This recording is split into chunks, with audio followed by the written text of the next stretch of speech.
Movie की शुरुआत में हमें बर्लिन नाम के एक ज़हीन चोर को दिखाया जाता है। आज बर्लिन को उसकी तीसरी बीवी भी हमेशा के लिए छोड़कर जा रही होती है।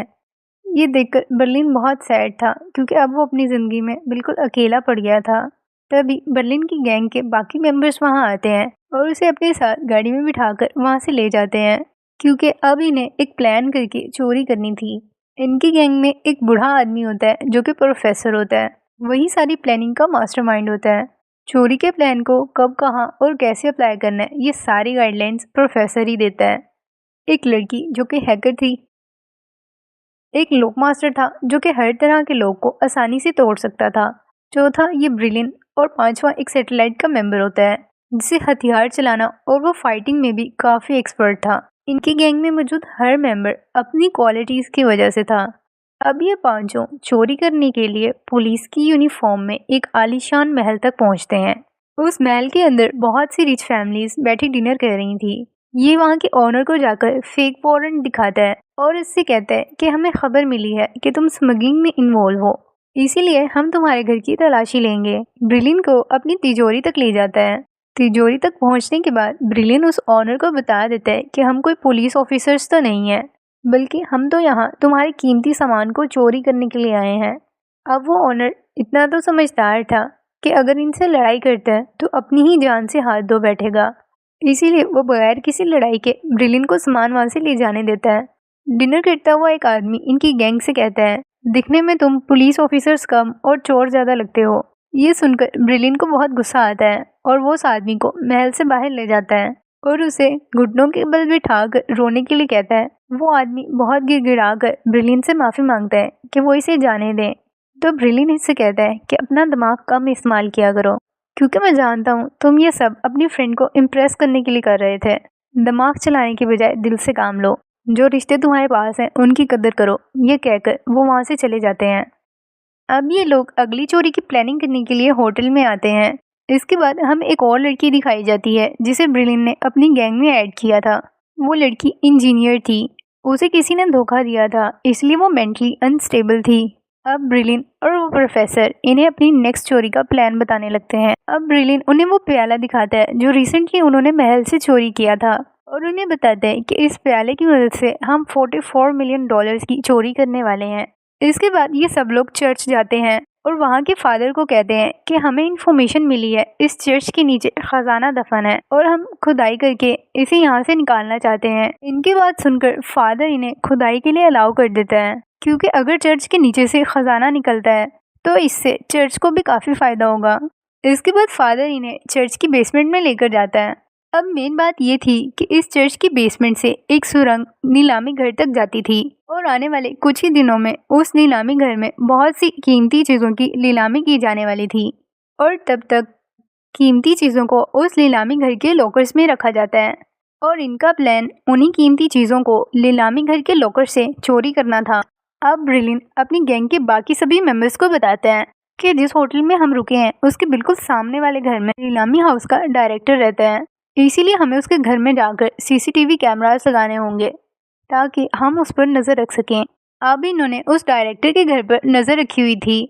जैसे ही वो डायरेक्टर अपनी बीवी के साथ घर से बाहर जाता है तो ये लोग उसके घर में घुसकर सीसीटीवी कैमरास को वहाँ फिक्स कर देते हैं। इसी तरह से अब ये लोग डायरेक्टर पर नजर रख सकते थे। इसके बाद के सीन में हमें दिखाया जाता है कि जब ब्रिलियन उदास बैठा था तो प्रोफेसर उसके पास आता है और उसे तसल्ली देते हुए कहता है कि तुम परेशान ना हो, मुझे यकीन है कि तुम्हें एक अच्छी लाइफ पार्टनर मिलेगी।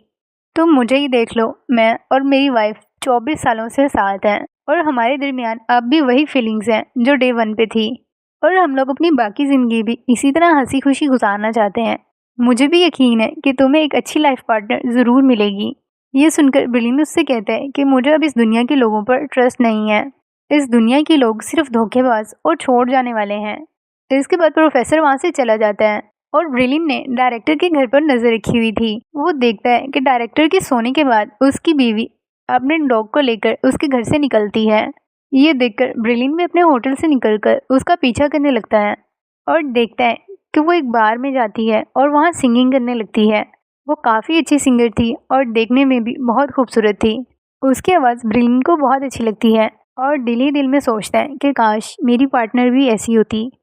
इसके बाद के सीन में ये लोग चर्च के फादर के पास जाते हैं और उसे बताते हैं कि इन्हें खुदाई के दौरान पुराने वक्तों का एक प्याला मिला है, जिसे देखकर चर्च के फादर को यकीन हो जाता है कि इस चर्च के नीचे वाकई कोई खजाना है। लेकिन ये तो वही प्याला था जो इन्होंने महल से चोरी किया था। इसके बाद ब्रिलिन को दिखाया जाता है जो कि डायरेक्टर की वाइफ का पीछा कर रहा होता है। डायरेक्टर की वाइफ का नाम कलीम था।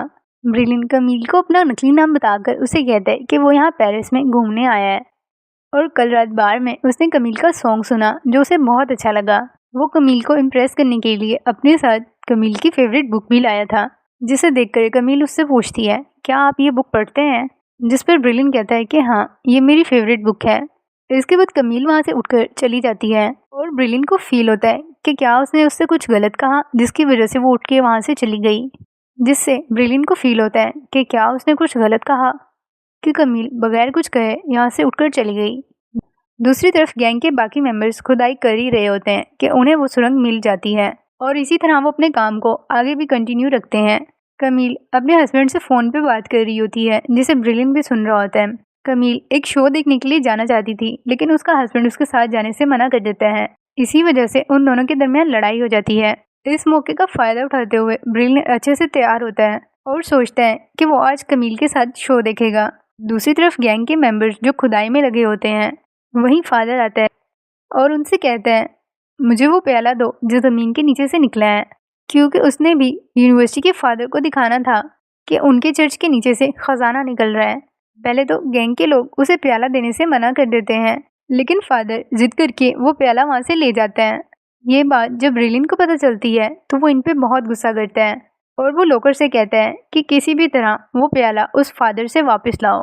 जबकि खुद ब्रिलिन कमील से मिलने चला जाता है और उसके पास पहुंचकर पूछता है, तुम कहाँ जा रही हो? मैं शो देखने जा रही हूँ। और ब्रिलिन उससे कहता है कि मैं भी तुम्हारे साथ चलता हूँ। इसके बाद वो दोनों शो देखने के लिए चले जाते हैं और इधर वो इंजीनियर लड़की और लोकर फादर से प्याला वापस लेने के लिए जाते हैं। उधर पहुंचकर वो प्याला लेकर जैसे तैसे वहाँ से भागने की कोशिश कर रहे होते हैं, लेकिन फादर के दोस्त इन्हें पकड़ लेते हैं और इनसे प्याला छीन कर ले जाते हैं। इंजीनियर लड़की और वो लोकर यही सोचते हैं कि इससे पहले कि कोई और मुसीबत हमारे सर आए, हमें यहाँ से भाग जाना चाहिए, और फिर वो दोनों वापस आ जाते हैं। दूसरी तरफ कमील और ब्रिलिन की अच्छी बॉन्डिंग हो चुकी थी और अब वो एक दूसरे का नंबर भी शेयर करते हैं। दूसरी तरफ लोकर बॉय हैकर लड़की के पास जाता है और उससे बातचीत करने की कोशिश करता है। हैकर लड़की उसे शो करवाती है कि वो बहुत रूड है, लेकिन अंदर ही अंदर हैकर लड़की भी उसे पसंद करती थी। इसके बाद प्रोफेसर इंजीनियर लड़की और लोकर लड़के को वहाँ बुलाता है। वो दोनों बहुत परेशान थे क्योंकि वो प्याला अपने साथ ना ला सके। इस पर प्रोफेसर उन्हें बताता है कि फादर ने खुद प्याला उसके हवाले कर दिया है, ये कह के कि अब फादर इनके काम में कोई इंटरफेरेंस नहीं करेगा और फादर चाहता है कि हम लोग अपना खुदाई का काम जारी रखें। अगले दिन कमील खुद ब्रिलिन के घर आती है। ये देखकर ब्रिलिन खुश भी था और उसे ये समझ भी नहीं आ रहा था कि वो कमील को घर के अंदर कैसे बुलाए, क्योंकि घर के अंदर लगे हुए कंप्यूटर के सेटअप से कमील को शक हो जाता। इसलिए वो कमील से कहता है कि तुम शादीशुदा हो, इसलिए मैं नहीं चाहता कि हमें कोई साथ देखे। ये बात कमील को बहुत हर्ट करती है और वो वहाँ से चली जाती है। कमील को वहाँ से जाता हुआ देखकर ब्रिलिन को भी बहुत बुरा लगता है और वो उसके पीछे उसे मनाने के लिए चला जाता है और कमील को अपनी बातों से मना लेता है। अगले दिन गैंग के बाकी मेंबर्स खुदाई में लगे हुए थे और वो देखते हैं कि सुरंग ऑलमोस्ट ख़त्म हो गई है और फिर उन्हें वहाँ एक लोहे की मजबूत दीवार नज़र आती है, जिसे तोड़ना बिल्कुल भी आसान नहीं था। और अब वो ये बात ब्रिलिन को बताते हैं कि उनके लिए इस दीवार को तोड़कर अंदर जाना बहुत मुश्किल है, जिस पर ब्रिलिन उन्हें कहता है कि उसके पास हर चीज़ की प्लानिंग ऑलरेडी मौजूद है। वो इनसे कहता है कि हम इस लोहे की दीवार को छोटे छोटे ब्लॉक्स की फॉर्म में काटेंगे और इन कटे हुए ब्लॉक्स को हम गाड़ी के साथ जोड़ देंगे ताकि हम जब जब चाहें इस दीवार को दोबारा से जोड़ सकें। अब ब्रिलिन उन्हें बताता है कि उस बिल्डिंग में 2 गार्ड्स हैं, एक मेन गेट पर होता है और एक गार्ड हर टाइम कैमरास पे नज़र रखता है। अब हमारा काम इनके कैमरास को हैक करना है। अगले ही दिन लोकर डिलीवरी बॉय बनकर उस बिल्डिंग के सामने जाता है और पिज़्ज़ा उस बिल्डिंग के सिक्योरिटी गार्ड को डिलीवर करता है। तो सिक्योरिटी गार्ड उससे कहता है कि उसने कोई पिज़्ज़ा ऑर्डर नहीं किया, इसीलिए वो उसे पिज़्ज़ा लेकर वहाँ से जाने के लिए कहता है। और हैकर बॉय इसी बात पर सिक्योरिटी गार्ड से लड़ना शुरू कर देता है, क्योंकि इसीलिए तो वो यहाँ आया था। इनकी लड़ाई इतनी बढ़ जाती है कि सिक्योरिटी गार्ड दूसरे सिक्योरिटी गार्ड को भी लड़ने के लिए वहाँ बुला लेता है और सही मौका देखकर वो हैकर लड़की उस बिल्डिंग के अंदर चली जाती है और उनके सारे कंप्यूटर्स और सीसीटीवी कैमरास को हैक कर लेती है। अब उस बिल्डिंग के कैमरास का सारा एक्सेस इनके पास था। अब ब्रिलियन के बताए हुए प्लान के मुताबिक ये उस लोहे की बनी हुई दीवार को बारीक तारों से काटते हैं और फिर फाइनली उस पूरी दीवार को काट देते हैं और लॉकर रूम में एंटर हो जाते हैं। अब वो बहुत खुश थे कि फाइनली वो उस रूम तक पहुंच गए। अब उन्हें नीलामी के सामान के वहां आने का इंतज़ार था, क्योंकि अब ये बहुत आसानी से नीलामी के सामान को उन लॉकर से चोरी कर सकते हैं। अब स्टोरी के साथ साथ ब्रिलियन की लव स्टोरी भी चल रही थी। वो आधा टाइम चोरी के प्लान को और आधा कमील को देता था। अब ब्रिलियन बहुत खुश था कि उसे कमील जैसी अच्छी पार्टनर मिल रही है। फिर एक दिन ब्रिलियन कमील के साथ एक रेस्टोरेंट में बैठा था, लेकिन इन्हें वहाँ कमील का हस्बैंड देख लेता है। ब्रिलियन कमील के हस्बैंड से कहता है, मैं एक आर्टिस्ट हूँ और इसी सिलसिले में बात करने के लिए आपकी बीवी से मिलने आया था। ये कह के वो वहाँ से चला जाता है। अगली बार जब कमील ब्रिलियन से मिलती है तो उसे कहती है कि वो बहुत परेशान है। अगर कमील के हस्बैंड को ब्रिलियन के बारे में पता चल जाता है तो ये लोग क्या करेंगे। कमील की बात सुनकर ब्रिलियन उससे कहता है कि चलो इस दुनिया से बहुत दूर किसी ऐसी जगह पर चलते हैं जहाँ तुम्हारे और मेरे अलावा और कोई ना हो। दूसरी तरफ प्रोफेसर को उसकी बीवी की कॉल आती है और प्रोफेसर की बीवी उससे लड़ाई करती है। उससे कहती है कि तुम मुझे टाइम नहीं देते। ये सब सुनकर प्रोफेसर बहुत हैरान होता है, क्योंकि उसे लगता था कि उसकी बीवी उसे छोड़कर कभी नहीं जा सकती। अपनी बीवी की बातें सुनकर अब वो बहुत परेशान था। प्रोफेसर के चेहरे पे आई हुई परेशानी को इंजीनियर लड़की नोटिस करती है। उसे आइडिया हो जाता है कि शायद प्रोफेसर को उसकी बीवी ने डिवोर्स दे दी है। दूसरी तरफ लोकर बॉय हैकर लड़की से पूछता है कि मेरी बाइक कहाँ है। जब हम फादर से प्याला छीनने गए थे उसके बाद से मैंने वो बाइक नहीं देखी, जिसपे वो हैकर लड़की से बताती है कि फादर की दोस्त पीछे पड़ जाने की वजह से तुम्हारी बाइक तो वहीं रह गई थी। लेकिन अब मसला ये था कि अगर वो बाइक फादर और उसके फ्रेंड्स के हाथ लग जाती है तो उन्हें पता चल जाएगा कि उनसे प्याला छीनने के लिए यही लोग गए थे। लोकर बॉय कहते हैं कि हमें किसी भी कीमत पर उस बाइक को ढूंढकर वापस लाना होगा, वरना इस बाइक की वजह से हम सबका प्लान ख़राब हो सकता है। अब इंजीनियर लड़की प्रोफेसर से कहती है, ज़रूर आपकी वाइफ को कोई और पसंद आ गया होगा, इसलिए वो आपको छोड़ रही है। पहले तो प्रोफेसर को उस इंजीनियर लड़की पर यकीन नहीं आता, क्योंकि प्रोफेसर को अपनी बीवी पर पूरा ट्रस्ट था। लेकिन फिर वो छानबीन करवाना शुरू करते हैं, जिससे उसे पता चलता है कि वाकई उसकी बीवी का अफेयर चल रहा है और इसीलिए वो इसे छोड़कर जा रही है। दूसरी तरफ कमील का हस्बैंड उसे कॉल करके बताता है कि आज वो छुट्टी पर था, इसलिए उसने कमील की सारी ईमेल्स पढ़ ली। उसे पता चल गया है कि कमील का किसी के साथ अफेयर चल रहा है। ये सब सुनकर कमील बहुत परेशान हो जाती है और ब्रिलियन को सब कुछ बताती है। ये सुनकर ब्रिलियन उससे कहता है कि तुम अपने हस्बैंड को छोड़ दो और हम शादी कर लेते हैं, मैं तुम्हें बहुत खुश रखूँगा। इस पर कमील ब्रिलियन को कहती है कि मैं तुम्हें पसंद करती हूँ, लेकिन मैं अपने हस्बैंड को नहीं छोड़ सकती। हम बहुत टाइम से साथ हैं, मैं तुम्हारे लिए अपने हस्बैंड को नहीं छोड़ सकती। ये सब सुनकर ब्रिलियन एक बार फिर टूट जाता है, क्योंकि इस बार उसे लगा था कि उसे इसका सच्चा प्यार मिल चुका है। इसलिए ब्रिलियन सोचता है कि वो कमील के हस्बैंड को सबक सिखाएगा। अब नीलामी के सामान को उस रूम में रखा जा रहा था और इनकी गैंग सुरंग में छुपी हुई थी। जब गार्ड्स नीलामी के सारे सामान को उस रूम में रखकर चले जाते हैं तो इनकी गैंग रूम के अंदर आ जाती है। क्योंकि प्रोफेसर और ब्रिलियन का मूड पहले से ख़राब था, तो किसी बात पर इनकी अनबन हो जाती है, जिसकी वजह से कमील के हस्बैंड को उस रूम से आवाज़ सुनाई देती है।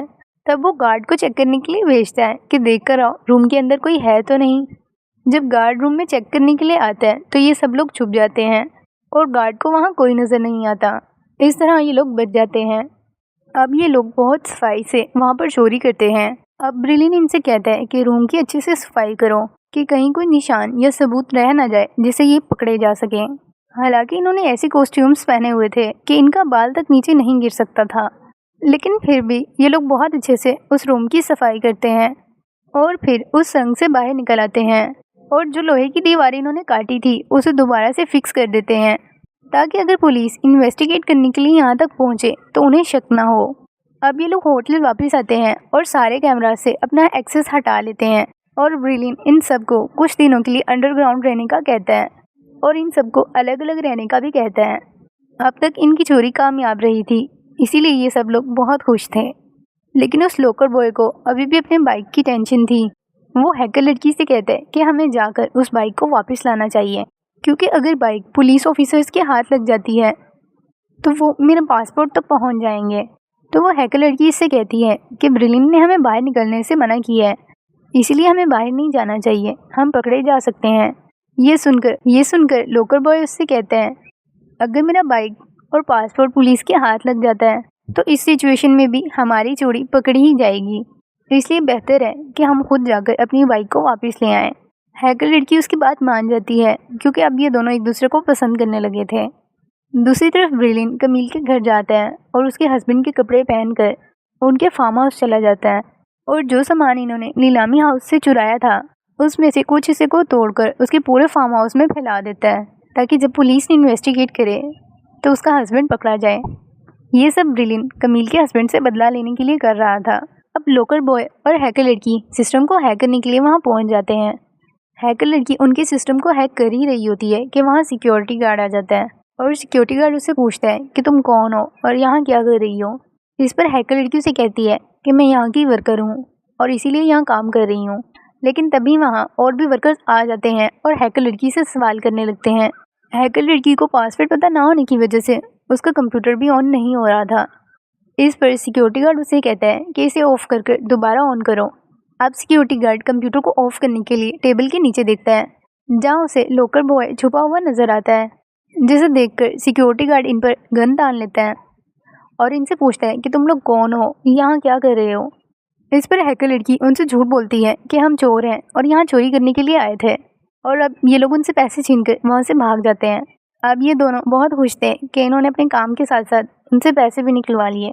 इसके बाद की सीन में हमें इंजीनियर लड़की और लोकर बॉय को दिखाया जाता है। ये दोनों एक बार में जाते हैं जहाँ बहुत से अमीर लोग आए हुए थे, और वहाँ इन्हें खड़ी हुई गाड़ियाँ नजर आती हैं और ये लोग गाड़ी चोरी करने का सोचते हैं, लेकिन गार्ड इन्हें अंदर नहीं जाने देता, इसलिए गाड़ी को बाहर से ही चोरी करके वहाँ से निकल जाते हैं। और फिर ये लोग एक जगह पहुँचते हैं जहाँ कार की रेसिंग चल रही थी। फिर लोकर बॉय वहाँ के एक आदमी को चैलेंज करते हैं कि वो इसे कार रेस में हरा सकता है। इस पर वो आदमी इससे कहता है कि अगर तुम हार जाते हो तो अपनी गाड़ी तुम्हें मेरे हवाले करनी होगी। इंजीनियर लड़की को गाड़ी के अंदर से एक नेकलेस भी मिला था, और इसका बहुत दिल कर रहा होता है कि वो अभी नेकलेस को पहने, और लोकर बॉय से मना कर देता है क्योंकि यहाँ पर वो नेकलेस पहनना सेफ नहीं है। इसलिए वो इंजीनियर लड़की अपना नेकलेस उतार कर पॉकेट में रख लेती है। अब गाड़ियों की रेस शुरू हो जाती है। हैकर बॉय बहुत स्पीडली उस गाड़ी को चला रहा था, और इंजीनियर लड़की बहुत एंजॉय कर रही थी क्योंकि वो गाड़ी की छत पर ही खड़ी थी। वो लोग रेस को जीतने ही वाले थे कि इंजीनियर लड़की के फ़ोन पर एक कॉल आती है। कॉल को आधा देखकर इंजीनियर लड़की का मूड अपसेट हो जाता है। वो कॉल उसके बॉयफ्रेंड की थी जिसने इसे छोड़ दिया था। उसकी कॉल देखकर इंजीनियर लड़की का मूड बहुत ख़राब हो जाता है, और वो लोकर बॉय से गाड़ी को रोकने का कहती है, और उसके कहने पर लोकर बॉय गाड़ी को रोक देता है और ये लोग रेस हार जाते हैं। इसलिए इन्होंने अब ये गाड़ी उस आदमी के हवाले करनी थी जिससे इन्होंने रेस लगाई थी, और फिर हैकर बॉय उस गाड़ी को उस आदमी के हवाले कर देता है। अब लोकर बॉय इंजीनियर लड़की से कहता है, मुझे बताओ ऐसा क्या हुआ कि तुमने मुझे अचानक ही गाड़ी रोकने का बोला। तो इंजीनियर लड़की उसे बताती है कि मुझे मेरे बॉयफ्रेंड की कॉल आ गई थी जिसने काफ़ी टाइम पहले उसे छोड़ दिया था, और उसे अपनी कहानी सुनाने लगती है कि वो एक सिंगल लड़के को बहुत पसंद करती थी। उसके गाने सुनने का इसे बहुत क्रेज़ था और हर जगह उस सिंगल लड़के को फॉलो किया करती थी। फिर देखते ही देखते इन दोनों की दोस्ती हो गई और इंजीनियर लड़की को उस सिंगल बॉय से प्यार हो गया। अब वो सारा टाइम उसके साथ ही स्पेंड करती थी। इंजीनियर लड़की बहुत ज़्यादा खुश थी और ये सब उसे एक ड्रीम की तरह लगता था। लेकिन फिर कुछ ही टाइम के बाद सिंगल लड़के का बिहेव इससे चेंज हो गया था, जिसकी वजह से ये बहुत अपसेट रहती थी। जहाँ भी उस सिंगल लड़के का लगा हुआ पोस्टर देखती उसे फाड़ देती। इंजीनियर लड़की के पेरेंट्स ने इसकी पागलों वाली हरकतें देखकर इन्हें मेंटल हॉस्पिटल भेज दिया था, और अब मुझे उसी सिंगल लड़के की कॉल आई थी और इसीलिए मेरा मूड ख़राब हो गया था। वो लोकर बॉय से सॉरी करती है क्योंकि अब उसे एहसास हो रहा था कि उसकी गलती की वजह से वो लोग रेस हार गए। इस पर वो लोकर बॉय से कहता है कि कोई बात नहीं, हम फिर कभी इस रेस को जीत लेंगे, और इंजीनियर लड़की का मूड सेट करने के लिए एरोप्लेन चलाने लगता है और उसे बताता है कि उसने एरोप्लेन पहले कभी नहीं चलाया। वो एरोप्लेन चलाता है और ये लोग बहुत इंजॉय करते हैं, और इंजीनियर लड़की का मूड भी अब बहुत अच्छा हो चुका था। अब ये दोनों वापस आ रहे थे और इंजीनियर लड़की अपनी पॉकेट चेक करती है तो उसे याद आता है कि उसने नेकलेस तो उसी गाड़ी में ही छोड़ दिया। दूसरी तरफ ब्रिलिन जब अपने होटल में आता है तो कमील भी वहाँ आ जाती है तो ब्रिलिन उससे कहता है कि तुम्हें हम दोनों में से किसी एक को चुनना होगा। इस पर कमील उससे कहती है कि वो ब्रिलिन को पसंद करती है लेकिन अपने हस्बैंड को नहीं छोड़ सकती। फिर ब्रिलिन कहता है कि ऐसे नहीं चल सकता, तुम्हें हम दोनों में से किसी एक को ही चूज करना होगा। अब जो चोरी इन्होंने नीलामी घर की थी उसे इन्वेस्टिगेट करने के लिए एक डिटेक्टिव को वहाँ बुलाया जाता है, लेकिन उस पूरे रूम को अच्छे से चेक करने के बाद भी डिटेक्टिव को वहाँ कोई भी सबूत नहीं मिलता। और अब ये लोग ब्रिलिन के प्लान के मुताबिक अलग अलग शहरों में रहने के लिए जा रहे थे और ब्रिलिन का यही प्लान था कि कुछ टाइम बाद ये लोग दोबारा इकट्ठे होंगे। इसलिए अब चोरी के सामान को लेकर ये लोग अलग अलग शहरों में छुप जाते हैं। अब उस डिटेक्टिव के इन्वेस्टिगेट करने पर सारे सबूत कमील के हस्बैंड के खिलाफ थे, इसलिए पुलिस कमील के हस्बैंड को अरेस्ट करके वहां से ले जाती है और दूसरी तरफ गैंग के सभी मेंबर्स भी गाड़ी में बैठकर वहां से निकल जाते हैं। ये लोग अपने पास राख रख लेते हैं कि अगर गैंग को पुलिस पकड़ लेती है इस सिटी से निकलते हुए तो ये लोग राख को दिखा सकेंगे कि हम इसे बहाने नदी में जा रहे हैं। इस तरह ये लोग वहाँ से निकल जाते हैं। दूसरी तरफ कमील को पता चलता है कि उसके हस्बैंड को अरेस्ट कर लिया गया है, तो वो ब्रिलिन को कॉल करके अपने घर बुलाती है और उसे ये सारी बात बताती है। ब्रिलिन से कहती है कि उसका हस्बैंड ऐसा नहीं कर सकता, वो एक अच्छा इंसान है, ज़रूर उसे कोई फंसाने की कोशिश कर रहा है। इस पर ब्रिलिन उसे हौसला देता है कि तुम परेशान ना हो, वो सब ठीक कर देगा। पुलिस ने भी अब पूरे सिटी में नाकाबंदी की हुई थी। अब ये लोग वैन के थ्रू सिटी से निकल ही रहे होते हैं कि नाकाबंदी पर पुलिस इन्हें रोक लेती है और इनकी वैन की चेकिंग होती है। ये लोग पुलिस से यही कहते हैं कि ये राख को बहाने जा रहे हैं, लेकिन पुलिस वाले इनका यकीन नहीं करते और इनसे कहते हैं कि हमें राख दिखाओ। इंजीनियर लड़की जब देखती है कि मामला ख़राब हो रहा है तो वो उस राख के बॉक्स को लेकर वहाँ से भाग जाती है। फिर पुलिस वाले उस इंजीनियर लड़की को पकड़ते हैं और बॉक्स को चेक करने पर उन्हें इसके अंदर राख ही मिलती है। इस तरह पुलिस ऑफिसर्स को यकीन आ जाता है कि ये लोग वाकई राख बहाने जा रहे हैं। खैर फिर पुलिस वाले इन्हें जाने देते हैं। फिर कुछ टाइम गुजर जाने के बाद लोकल बॉय ब्रिलिन को कॉल करता है और इसे बताता है कि इन्होंने एक गाड़ी चोरी की थी जिसे ये लोग रेस में हार गए थे और उसी गाड़ी में इंजीनियर लड़की का नेकलेस भी रह गया था। ये सुनकर पहले तो ब्रिलिन उसे बहुत डांटता है क्योंकि उन्होंने रूल को तोड़ा था, लेकिन फिर ब्रिलिन उसे आगे का प्लान बताता है ताकि ये लोग पकड़े ना जा सकें। दूसरी तरफ पुलिस को वो गाड़ी मिल जाती है जो इन्होंने रेस में हारी थी और उन्हें उस गाड़ी के अंदर नेकलेस भी मिलता है। फिर पुलिस वो गाड़ी जिस आदमी के पास थी उससे इन्वेस्टिगेशन करने लगती है कि ये गाड़ी तुम्हारे पास कहाँ से आई। फिर वो आदमी पुलिस ऑफिसर्स को बताते हैं कि ये गाड़ी उसने रेस में जीती थी। पुलिस ऑफिसर्स उस आदमी से लोकल बॉय का हुलिया पूछने लगते हैं, जिस पर वो आदमी बताता है कि उसे ज़्यादा कुछ तो याद नहीं, लेकिन उस लड़के के हाथ पे टैटू बना हुआ था। अगली सीन में हमें दिखाया जाता है कि ब्रिलिन बहुत से पैसे लेकर कमील के घर आता है और पैसे कमील को देकर कहता है कि वो अपने हस्बैंड को छुड़ाने के लिए एक अच्छा सा लॉयर हायर करे। ये देखकर कमील को बहुत खुशी होती है कि ब्रिलिन कितना अच्छा इंसान है, वो उसके हस्बैंड को छुड़ाने के लिए इसकी कितनी मदद कर रहा है। अब जहाँ इन्होंने स्टे करने के लिए अपनी वैन को रोका था वहाँ पहले से एक औरत थी और प्रोफेसर को देखते ही उसे प्रोफेसर पसंद आ जाता है। फिर प्रोफेसर के साथ बातें करते हुए उसे एहसास होता है कि प्रोफेसर अपनी बीवी की वजह से बहुत सैड है और फिर प्रोफेसर बहुत ड्रिंक करता है। अपनी बीवी को कॉल करके कहता है कि मुझे पता है तुम मुझे चीट कर रही हो। इस पर उसकी बीवी कहती है कि ऐसा नहीं है, वो अभी भी प्रोफेसर से बहुत प्यार करती है और प्रोफेसर की ये सारी बातें वो औरत भी सुन रही थी। अब हैकर लड़की को दिखाया जाता है जिसे सांप ने काट दिया था, इसीलिए वो अब बहुत तकलीफ में थी। वो लोकल बॉय को अपनी मदद के लिए बुलाती है और फिर लोकल बॉय उसकी बॉडी से सांप के जहर को बाहर निकालने में उसकी मदद करता है। अब पुलिस ने इस चोरी के केस को इन्वेस्टिगेट करने के लिए 2 और फीमेल ऑफिसर्स को वहां बुला लिया था। वो बहुत छानबीन करती हैं, लेकिन उन्हें कोई भी सुराग नहीं मिलता। अब वो सोचती हैं कि चोर बहुत एक्सपर्ट्स थे, उन्होंने चोरी करते हुए कोई भी निशान पीछे नहीं छोड़ा। अब कमील अपने हस्बैंड को कॉल करके बताती है कि उसका फ्रेंड ब्रिलिन उनकी काफ़ी मदद कर रहा है, बहुत जल्द ये लोग उसे जेल से बाहर ले आएंगे। पहले तो कमील का हस्बैंड उसे ब्रिलिन से मदद लेने से मना करता है, लेकिन कमील के इंसिस्ट करने पर फिर वो मान जाता है। दूसरी तरफ हमें दिखाया जाता है कि पुलिस ने वैन को तो वहां से जाने दे दिया था, लेकिन पुलिस ऑफिसर्स ने अभी भी इन पर नजर रखी हुई थी। फिर एक पुलिस ऑफिसर की नजर लोकल बॉय के हाथ पे बने हुए टैटू पे पड़ती है। इस तरह पुलिस को पता चल जाता है कि उन चोरों में से एक चोर यही है। दूसरी तरफ कमील को दिखाया जाता है जो अपनी फ्रेंड को बता रही होती है कि उसके हस्बैंड को छुड़ाने के लिए ब्रिलिन उसकी कितनी मदद कर रहा है। ये सब सुनकर उसकी फ्रेंड बहुत हैरान होती है कि तुम्हारा फ्रेंड तुम्हारे हस्बैंड को छुड़ाने के लिए तुम्हारी इतनी मदद कर रहा है। दूसरे प्रोफेसर की नज़र पुलिस की वैन पर पड़ती है जो उनकी वैन के बाहर खड़ी थी और प्रोफेसर को आइडिया हो गया था कि उन्हें यहाँ से फ़ौरन निकलना होगा। प्रोफेसर लोकल बॉय को बताता है कि पुलिस को हम पर शक हो गया है, इसलिए हमें फ़ौरन यहाँ से निकलना होगा। और प्रोफेसर ब्रिलिन को भी कॉल करके उससे पूछता है कि वो कहाँ है। इस पर ब्रिलिन उसे बताता है कि वो अभी भी पेरिस में है, तो प्रोफेसर उससे कहते हैं कि वो उसे लेने के लिए आ रहा है। ब्रिलिन चाह रहा होता है कि वो कमील को भी अपने साथ लेकर जाए, लेकिन कमील उसे मना कर देती है और कहती है कि वो अपने हस्बैंड को नहीं छोड़ सकती। इसके बाद कमील को अपनी फ्रेंड की बात याद आती है, जो उसे कह रही थी कि उसने बहुत सी फिल्मों में देखा है कि लड़की का बॉयफ्रेंड खुद ही उसके हस्बैंड को फंसा देता है ताकि फिर वो दोनों साथ रह सकें। कहीं ब्रिलिन भी तुम्हारे साथ यही सेम चीज तो नहीं कर रहा।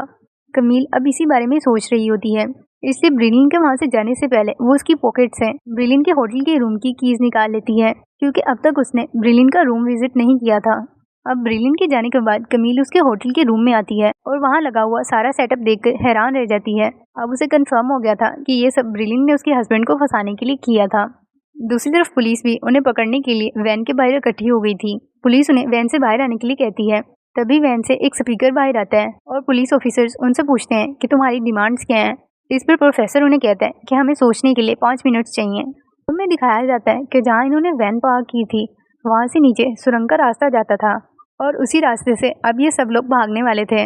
उस वैन के नीचे सुरंग से ये लोग पुलिस को चकमा देकर वहाँ से निकल जाते हैं। सुरंग के एंड पर बहुत से कंटेनर खड़े थे, ये लोग उनमें छुप जाते हैं। अब वैन के बाहर खड़े हुए ऑफिसर्स थोड़ी देर वेट करने के बाद वैन के अंदर आ जाते हैं और उन्हें वहाँ वही सुरंग दिखाई देती है जहाँ से ये लोग भागे थे। अब पुलिस ऑफिसर्स भी इन्हें पकड़ने के लिए उस सुरंग के रास्ते से आते हैं और उस सुरंग के एंड पर कंटेनर्स को चेक करने पर पुलिस को वहाँ कुछ नहीं मिलता। दूसरी तरफ कमील अपनी फ्रेंड को ब्रिलिन की सारी सच्चाई बता देती है। इस पर उसकी फ्रेंड कहती है कि तुम्हें पुलिस को कॉल करनी चाहिए और ब्रिलिन के बारे में सब कुछ बता देना चाहिए। और तभी कमील की नज़र अपने हस्बैंड के लॉकर पर पड़ती है और उसे चेक करने पर इसे वहाँ कुछ पिक्स मिलती हैं। वो पिक्स उसके हस्बैंड की थी किसी और लड़की के साथ। ये सब देखकर कि कमील का हस्बैंड उसे चीट कर रहा था, कमील टूट जाती है। कमील सोचती है कि मेरा हस्बैंड कितना चालाक है, इतने सालों से वो मुझे चीट कर रहा है लेकिन उसने कभी मुझे शक नहीं होने दिया। इसीलिए वो पुलिस को कॉल करके ब्रिलिन के बारे में सब कुछ बताने वाला प्लान कैंसिल कर देती है। ब्रिलिन से ज्यादा अब उसे अपना ही हस्बैंड गुनहगार लग रहा था। अब उसकी दोस्त कमील से कहती है कि हमें ब्रिलिन को ब्लैकमेल करके चीजें उसने चुराई हैं उसमें से आधा हिस्सा मांगना चाहिए। ये सुनकर कमील भी अपनी दोस्त की बात मान जाती है। प्रोफेसर ब्रिलिन को लेने के लिए होटल के रूम आया था। अब ये दोनों होटल के रूम जहाँ पे ये लोग स्टे किया करते थे उनकी अच्छे से सफाई करते हैं ताकि जब पुलिस यहाँ आए तो उन्हें कोई सबूत ना मिले। दूसरी तरफ इंजीनियर लड़की और सैटेलाइट बॉय जिस ट्रक में थे वो चल पड़ता है। अब वो दोनों भी खुश थे कि फाइनली अब वो अपनी मंजिल तक पहुंच जाएंगे। अब प्रोफेसर हैकर लड़की को कॉल करके कहता है कि वो होटल के सीसीटीवी कैमरा को हैक कर ले ताकि वो लोग पुलिस को गुमराह करके यहाँ से आसानी से निकल जाएं। और फिर हैकर लड़की ऐसा ही करती है। ब्रिलिन के प्लान के मुताबिक एक जगह इकट्ठे होते हैं। पुलिस को चकमा देकर ये लोग उनसे बहुत दूर निकल आए थे। ये लोग इतनी बड़ी चोरी करने में कामयाब रहे थे, इसीलिए सब बहुत खुश होते हैं। इसके बाद हमें कुछ महीने बाद का सीन दिखाया जाता है और ब्रिलिन अभी भी कमील को मिस करता था, वो उसे भुला नहीं पाया था। फिर एक दिन कमील ब्रिलिन से मिलने आती है और ब्रिलिन इस चीज़ को एक्सेप्ट कर लेता है कि हाँ ये सब उसी ने ही किया था। चोरी के साथ साथ उसके हस्बैंड को फंसाने का प्लान भी इसी का था। बाहर कमील की दोस्त भी थी जो इनकी इन बातों की रिकॉर्डिंग कर रही थी। इसके बाद पुलिस डिपार्टमेंट का सीन दिखाया जाता है जहाँ पुलिस ऑफिसर्स बहुत सी एफर्ट्स करने के बाद भी अब तक इन चोरों को नहीं पकड़ पाई थी। उन्हें यकीन था कि कुछ ही अरसे के बाद ये चोर दोबारा चोरी करेंगे। अब ये लोग इसी इंतजार में थे कि वो चोर जब दोबारा चोरी करेंगे तब हम उन्हें पकड़ लेंगे। अब ब्रिलिन के पास कमील और उसकी फ्रेंड आती है और ब्रिलिन से कहती हैं हमारे पास तुम्हारी रिकॉर्डिंग है जिसमें तुमने खुद एक्सेप्ट किया है कि ये सारी चोरी तुमने ही की है, इसीलिए उन पैसों में से 40% हमें दे दो वरना हम तुम्हें पुलिस के हवाले कर देंगे। उनकी ये बात सुनकर ब्रिलिन मुस्कुराता है और उन्हें बताता है कि जो वॉइस रिकॉर्डिंग उन्होंने की थी वो ब्रिलिन उनसे पहले ही चोरी कर चुका है।